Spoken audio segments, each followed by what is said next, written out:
Good afternoon, everyone. My name's Scanlan, and I'll be talking to you today about indigenous peoples in Bangladesh and India and why certain institutions work better than others in safeguarding their lands and forests.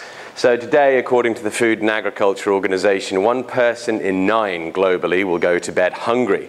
Olivier de Schutter, former UN Special Rapporteur on the Right to Food, is among several experts arguing that this persistence of global hunger is inextricably wedded to a rise in landlessness among global smallholders, and that indigenous peoples are particularly vulnerable, and that in addition there's an ecological cost. Indigenous communities tend to live in forested regions, so when they are dispossessed from their land, that tends to be accompanied by deforestation.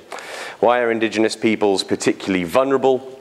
Generally, it's because there's a gap between local communities' traditional and customary laws regarding lands and the nation-state legal systems in which they're embedded.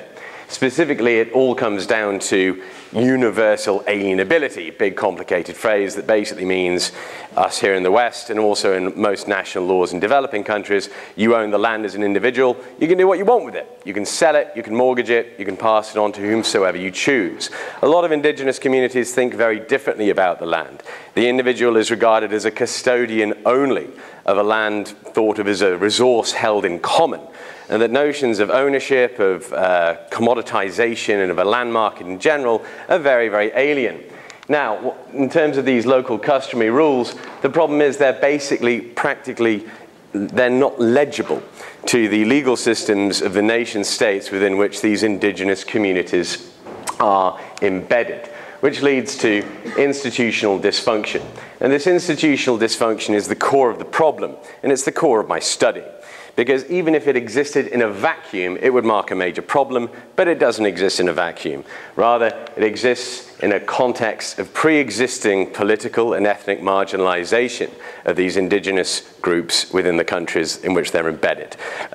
Put frankly, the indigenous communities are fair game. They are easy prey to land grabbers, whether we're talking about state agencies like overmighty forestry departments, or private powerful actors at local level, or, as is frequently the case, both acting in concert. Now, India and Bangladesh is a particularly suitable kind of study area for this kind of study. Firstly, they share a common colonial inheritance. They were both formerly part of the British Empire and the British Raj in South Asia, and they share, like I say, a common colonial inheritance in broad terms in legal and administrative systems.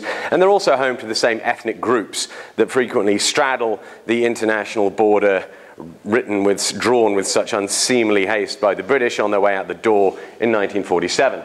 At the same time, though, this region, formerly the Bengal Presidency under the British, is home to a bewildering array of different legal frameworks, no fewer than 7, and this is a very crude kind of schematic version, there are lots of nuances here, 7 different administrative arrangements that are meant to bridge that gap between national law and local community rights. So my research design focuses on a single ethnic group, the matrilineal Garo society, across 2 areas across the India-Bangladesh border that exhibit the greatest variation in terms of these legal administrative systems. Asking the question, does this variation in legal arrangements lead to variation in dispossession and deforestation? If so, then why? And if not, then why not? And the 2 areas are the Garos of Madhopur in Bangladesh civil law, which has very few specialist protections for indigenous communities, and across the border in the Garo Hills in the Indian state of Meghalaya,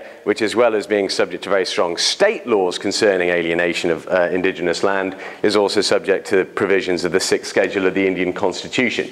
In terms of methodology, lots of interviews with local villagers, traditional leaders, NGO staff, civil service bureaucrats, and elected politicians. That's focusing on dispossession, as well as looking at NGO documentation, human rights reports, in terms of analysing forestry cover loss, satellite image analysis, and covering how fast forestry degradation has occurred in these different settings. And in terms of impact, I hope to be able to support local indigenous groups' advocacy efforts in both countries, and also inform international donor policy. Thank you very much.